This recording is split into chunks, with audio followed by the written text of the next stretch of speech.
Test, test, test. They go a little louder. Test, test, test. Test, test, test, test, test. Test. Test. Okay, you want to test this one too? Test, test, test. That one's a little stronger than this one. Can we try again? Can you guys hear me okay? Can you hear me okay? Okay, well, I think we're good then, Kathy. Thank you. I'm just going to ignore you, Ed.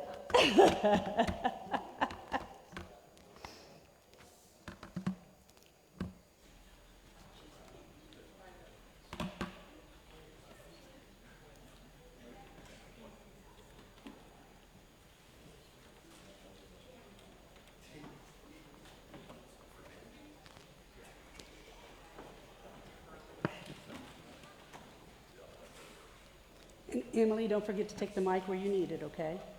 Thank you.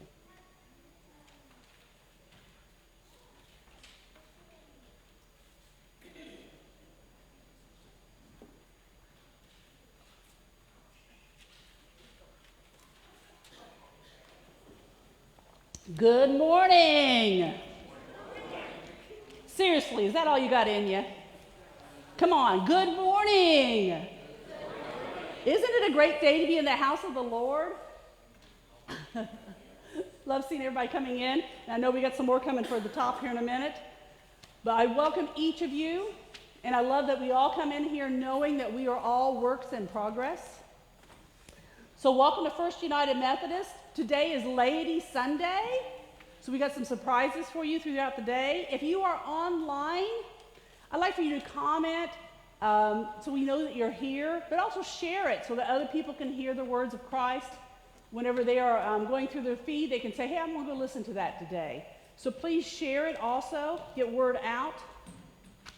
And if you could, follow us on Facebook, share things on YouTube, anything you can do to get word out, we appreciate it because people are thirsty for the word and sometimes they don't know where to find it.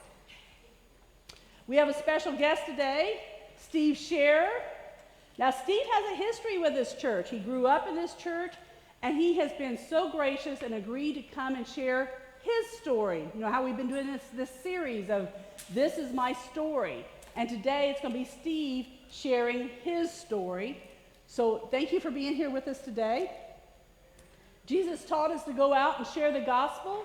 And this is one of the best ways is by sharing our story, because people don't want to hear you quote the Bible.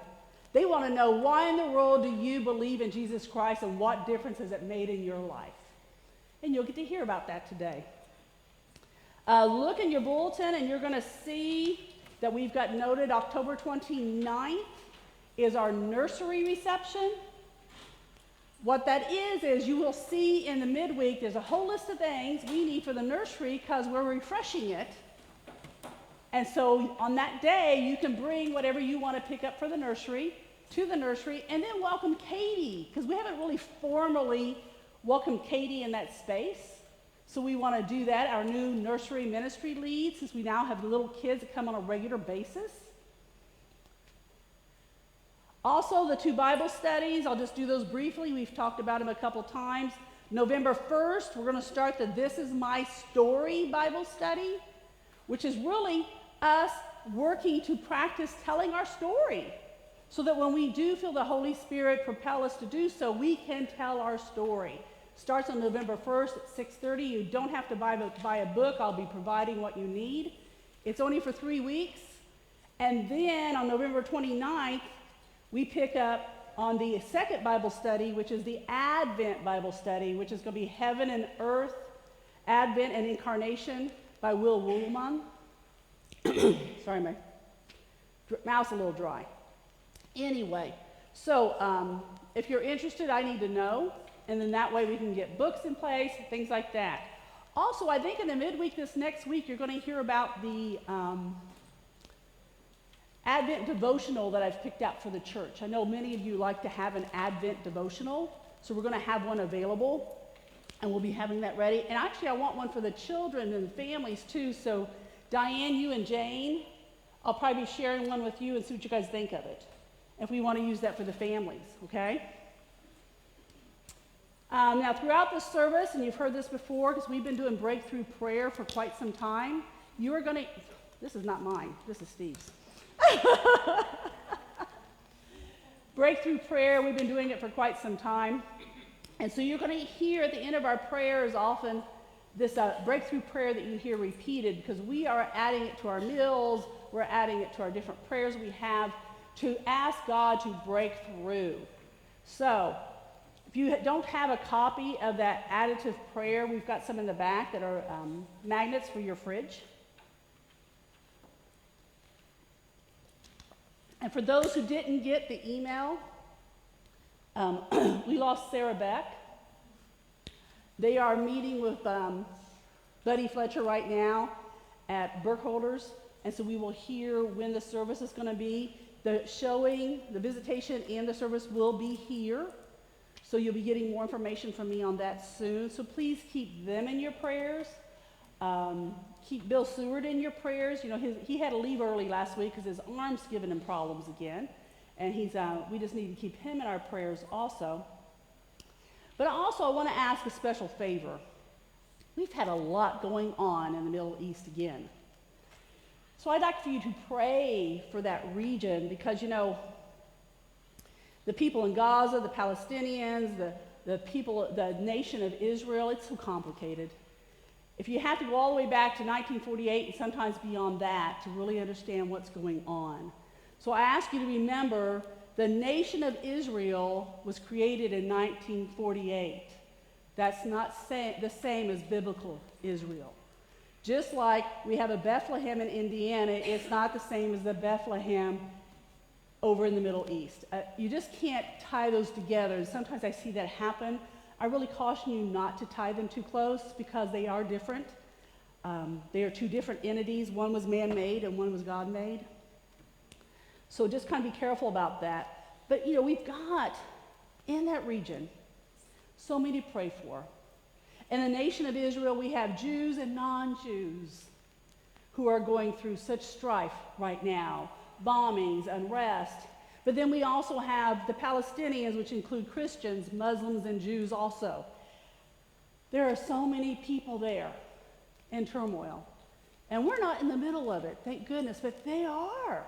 They're having to try to find water and food and find new places to live for a while, and it's a complicated matter, so I just ask you pray for all of them because they're all beloved children of God. So I ask you this week to continue to pray for all involved. And also for those going to the Holy Land in December 24, I anticipate some of you are a little nervous right now, even though we aren't going to go till December of next year. You should be nervous. Anytime you travel in that region, doesn't matter if it's in Greece or some other areas, there is always a chance of some unrest. Now, the good news is if you follow the EO Tours, which is the tour group we're using, their website, they are constantly posting what they're doing.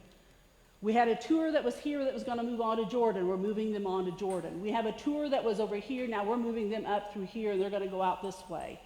So you can see how they immediately go into action because this is not new. They are used to this happening, so they are getting people out. So if you're nervous about going, I totally understand. Things will change within a year. Things will be totally different there again. Usually in this area, conflict lasts just a few weeks. There's a reason for that. They are touristy areas. All of them are.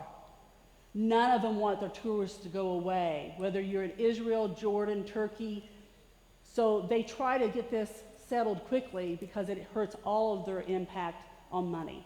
So I just wanted you to be aware. Yes, should you be nervous? Well, of course you got to be nervous. Anywhere you travel, you should be a little nervous. But please know EO Tours has it under control. And as that gets closer, then we'll be able to determine which way to go. Like you may not want to do your deposit yet, then I can get a hold of EO Tours and talk about that, okay? So those who are a little nervous, if you are still nervous, talk to me. Once again, I'm following the EO site to see how they're handling it. That's why I'm following it. How are they handling it now? And it's not the first time. We had a group in North Vernon, a Catholic group in North Vernon that was there, and some unrest happened. And you got to watch how that got played out and how they got home. So, if you go to Haiti, same situation. If you go to Peru, same situation. But I did want to discuss it so you guys would know. Feel free to call me. Be glad to talk to you about it. Because the Holy Land is a wonderful place to go. And I don't want someone to go and feel uncomfortable. But do go with your eyes wide open. Okay?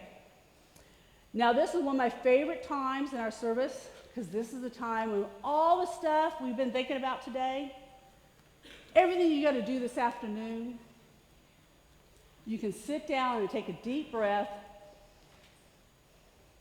get comfortable in your seat, and you can just pause and put all those things up on a shelf that's on your mind so that you can prepare yourself and your heart and your mind for worship. Clear your mind so you are prepared to absorb whatever the Holy Spirit needs to tell you today, while this wonderful lady, Dr. Judy McMillan, plays our prelude, and while our kids bring in the light of Christ.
Please join with me in our gathering prayer. Jesus, Master, have mercy on us. We keep our distance from you, yet you see us and cleanse us and make us whole. Forgive us when we forget to return to you. Have mercy when we fail to praise your name, and help us to exude the faith that makes us well. Help us to remember home so you can accept us as we are. works in progress. Show us your mercy as we surrender our wills for your will, your dreams, your hopes, and possibilities in both the life of our church and in our own lives. We pray in the name of Jesus Christ, your Son, who invites to share other stories of Christ in our lives. Amen. Please stand for our opening song, Every Praise.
Have you looked in awe at the roundness of raindrops, or the conical Have you looked in awe at the roundness of raindrops, or the conical shape of spruce, or the multitude of human forms, or the contours of a cloud? What was once formless and void has been transformed into a spacious place. Let us give in all shapes and forms for the sake of God's creation and all who dwell in it.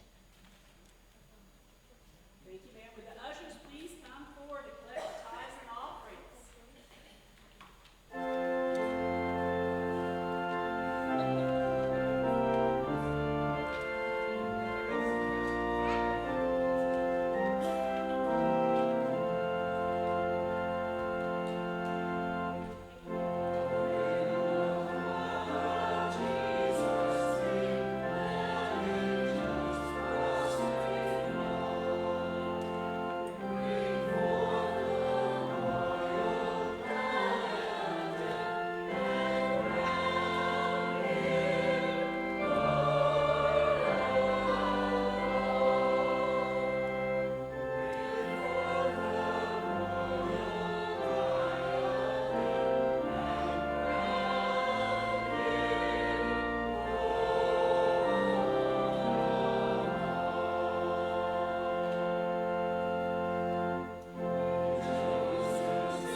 Small and humbly comparison. No, small and humbly in comparison. We return a portion back to you of what you have given so abundantly, so that you might mold our world innumerably. Please bless our thanks and offerings for your use. Amen. Amen. Dr. Jonas Church.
Hear our prayer of illumination. These are your words, O God. Humble us to speak their weight. Strengthen us to hear their truth. Unbind us to live their call. Through the power of your Holy Spirit, speak to us, Lord, for we, your servants, are listening. Amen. Our first scripture reading this morning comes from Psalms 66, verses 1 through 12. Praise God. Make a joyful noise to God, all the earth. Sing the glory of his name. Give to him glorious praise. Say to God, how awesome are your deeds. Because of your great power, your enemies cringe before you. All the earth worships you. They sing praises to you. Sing praises to your name. Selah. Come and see what God has done. He is awesome in his deeds among mortals. He turned the sea into dry land. They passed through the river on foot. There we rejoiced him, who rules by his might forever, whose eyes keep watch on the nations. Let the rebellious not exalt themselves. Selah. Bless our God, O peoples. Let the sound of his praise be heard, who has kept us among the living and has not let our feet slip. For you, O God, have tested us. You have tried us as silver is tried. You brought us into the net. You laid burdens on our backs. You let people ride over our heads. We went through fire and through water, yet you have brought us out to a spacious place. And our scripture reading continues. Now we're in Jeremiah 29, 10 through 14. For thus says the Lord, only when Babylon's 70 years are completed will I visit you, and I will fulfill to you my promise and bring you back to this place.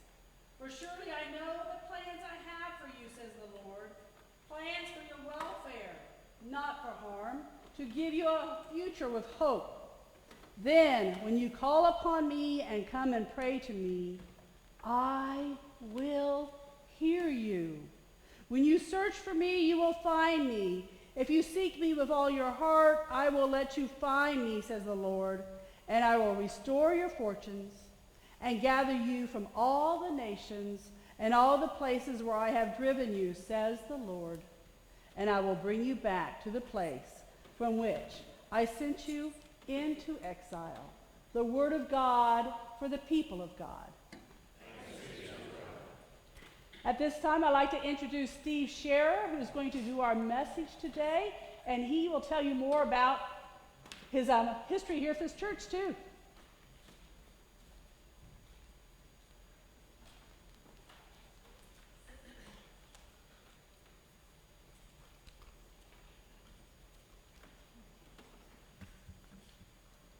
So I needed the deep breath that we took to start the service, and I think I need another one because this is not a normal place for me in front of a microphone or in front of a congregation. This is my story, and I titled it as A Patient, Loving, and Persistent Lord and Savior.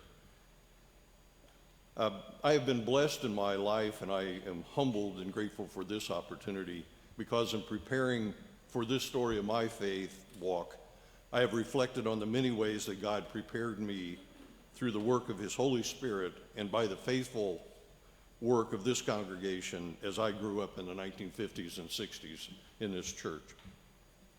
My story today begins in the middle of my life in the early 1980s in a small apartment in Columbus, Indiana, where I was a 30-year-old confused, troubled, and lost young man confronted by fear and a lack of hope.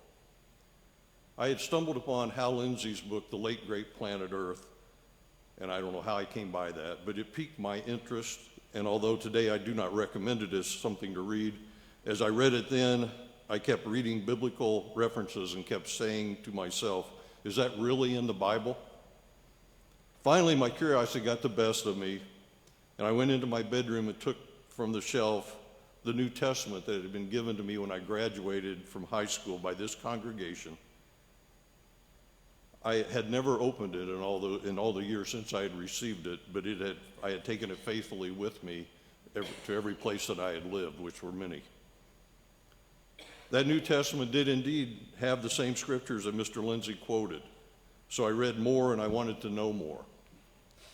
Fortunately, I had friends, a married couple who lived in Madison, Indiana, and through conversations with them and an invitation to join them for worship, I started attending worship at their church in Madison. But my struggle continued, and not knowing who else to turn to, I turned to Pastor Robert Hall, who was the pastor at Faith Lutheran Church in Madison. Pastor Hall did something that I wish I could do more. He listened to me. He would react when he was led, but he continued to listen. He didn't preach and he did not judge. He listened. And I could stop there and that would be enough of a message for today as far as I'm concerned. As time passed, I talked less, and he gently shared the Christian faith with me and invited me to join the adult instruction classes. I did, and gradually faith became real to me, and I wanted to know more and more. In 1982, I joined Faith Lutheran Church because the Holy Spirit came into my heart and my life, and I never looked back. I had, and I still have, a lot more to learn, but my life had been turned around, and I looked to God for direction and guidance from that time forward. As an aside, I have been visiting Pastor Hall in a nursing home on the north side of Indianapolis for the past couple of months. He's in hospice, but he remains a vibrant man of faith.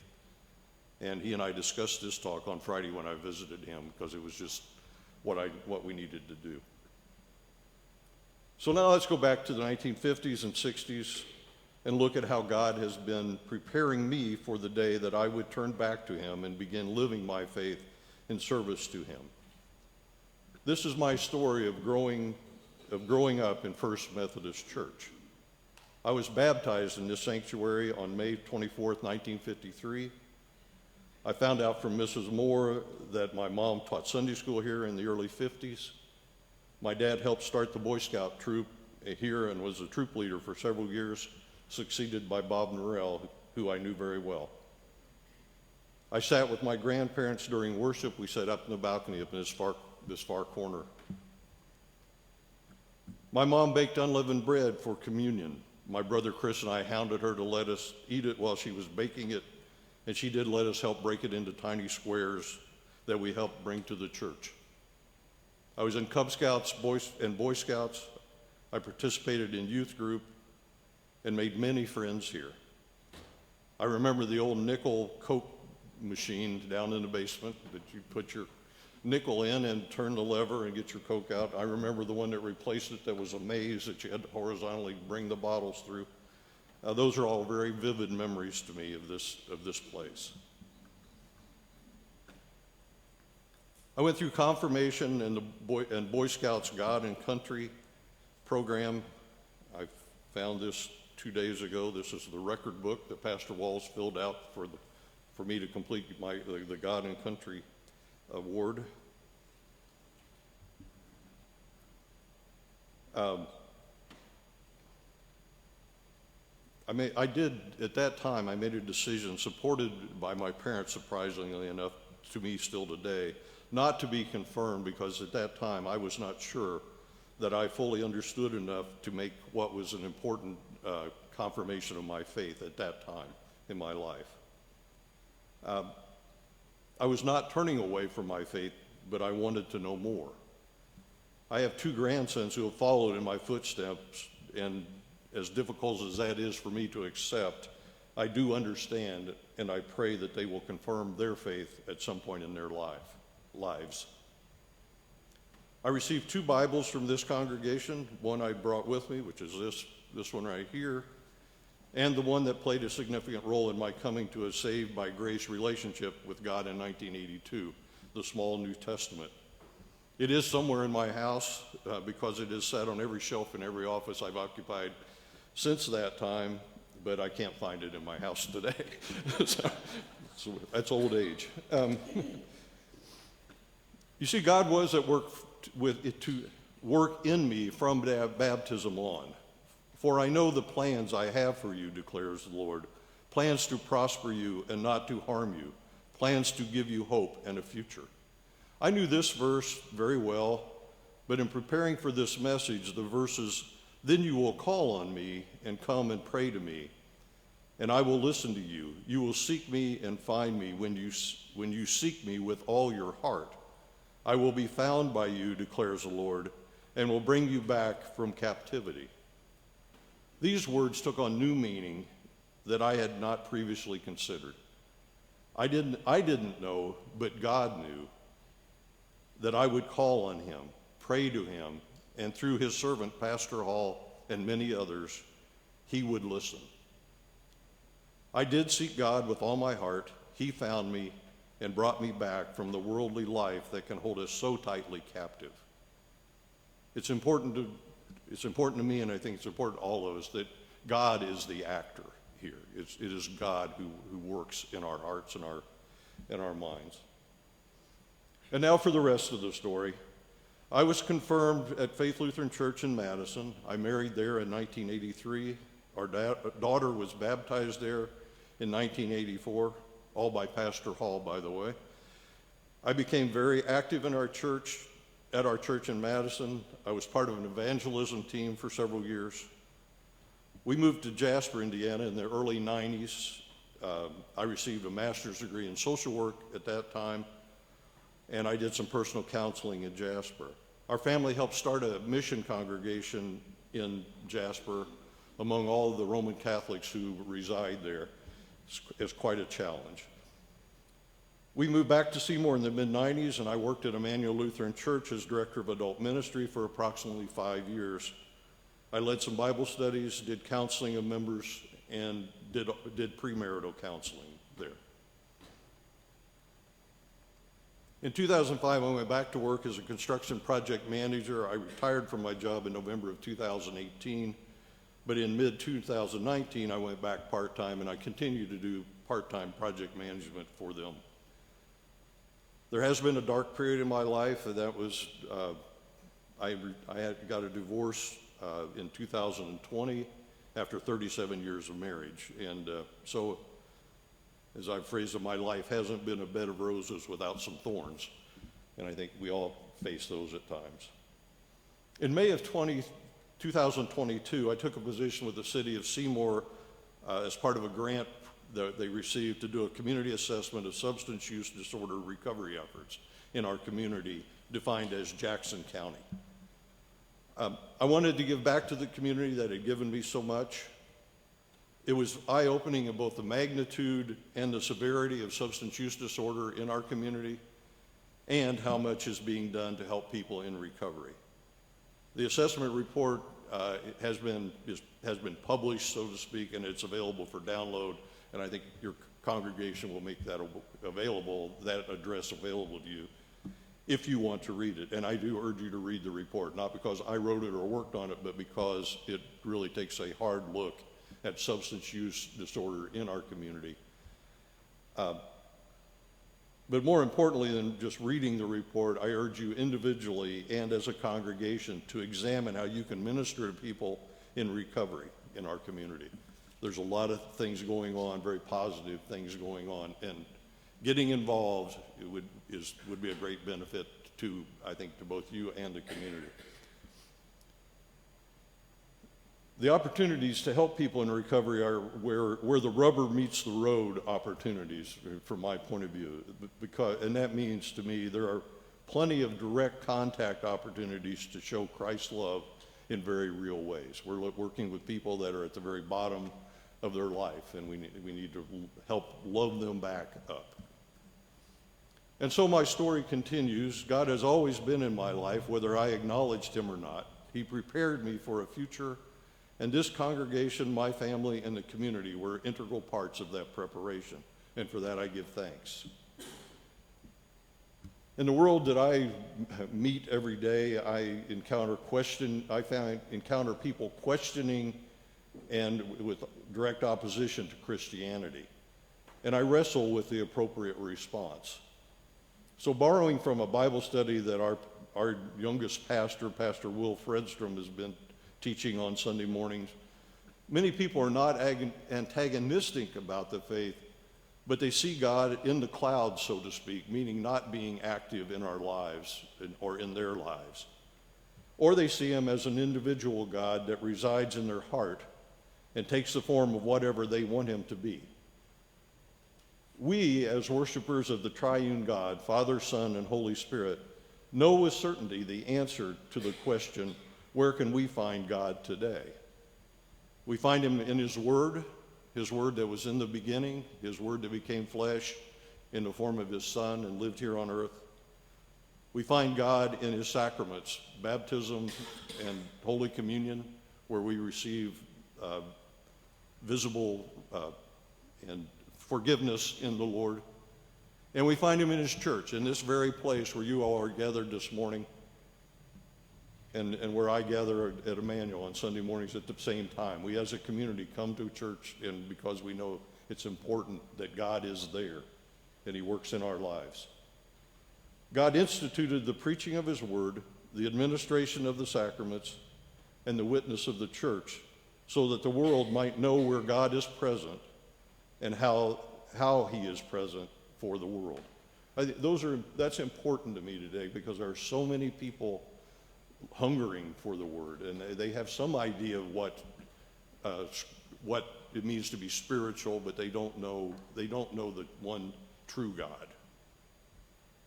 So I urge you to stay faithful, continue to teach and preach the saving grace of our Lord and Savior, and I thank you very much for this opportunity. Thank you.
Now at this time, I invite you to take just a few moments of prayer, silence, just reflect on what you've heard today.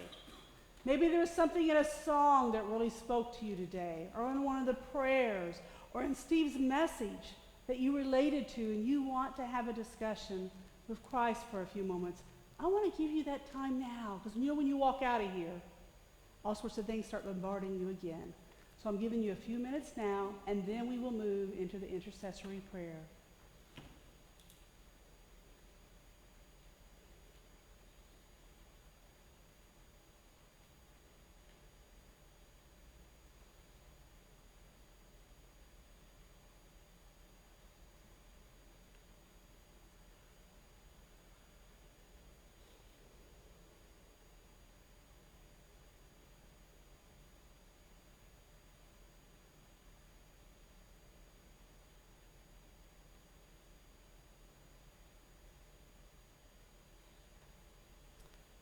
As we move into the intercessory prayer, when I say God in your mercy, I invite you to respond.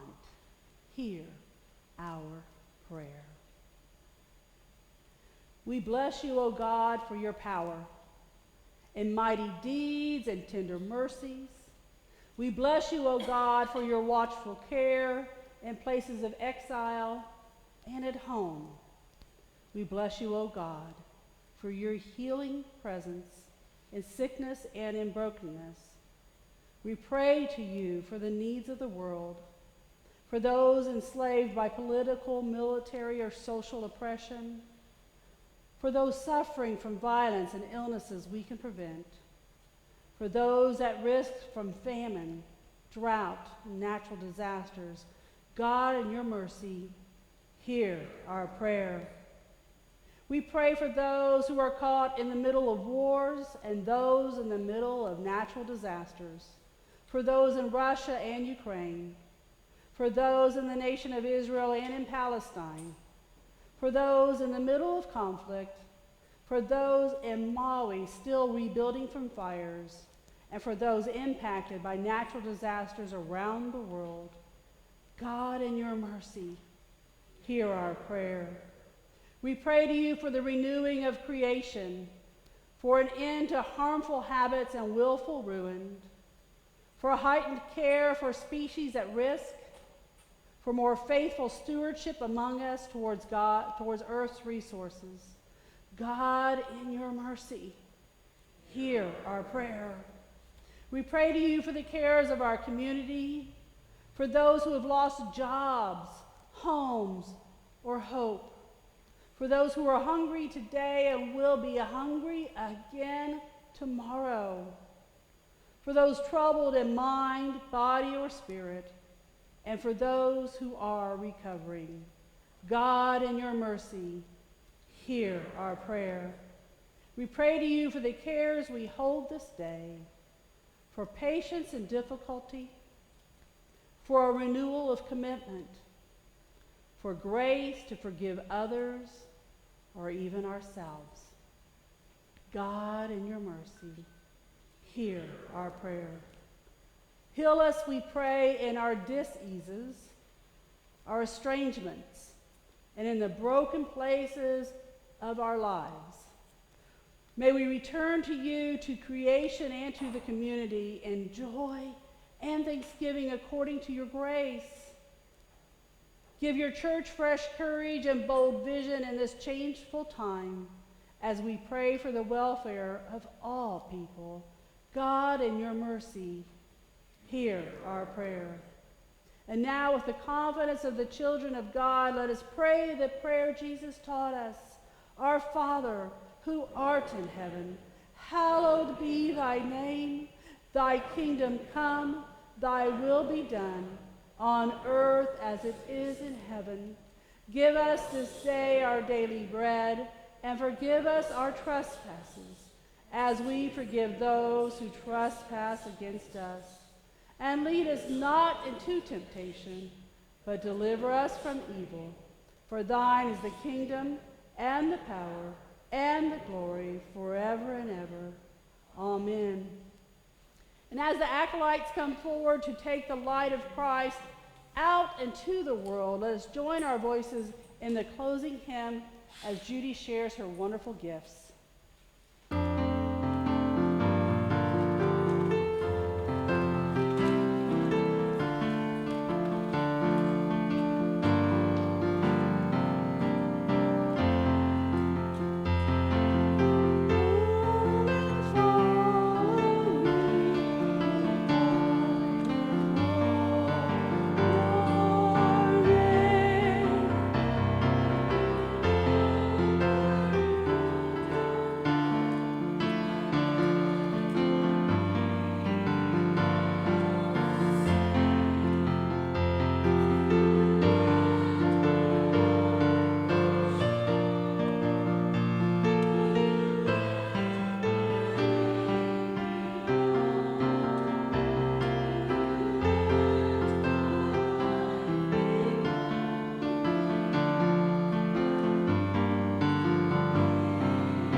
God, for our God is an awesome God.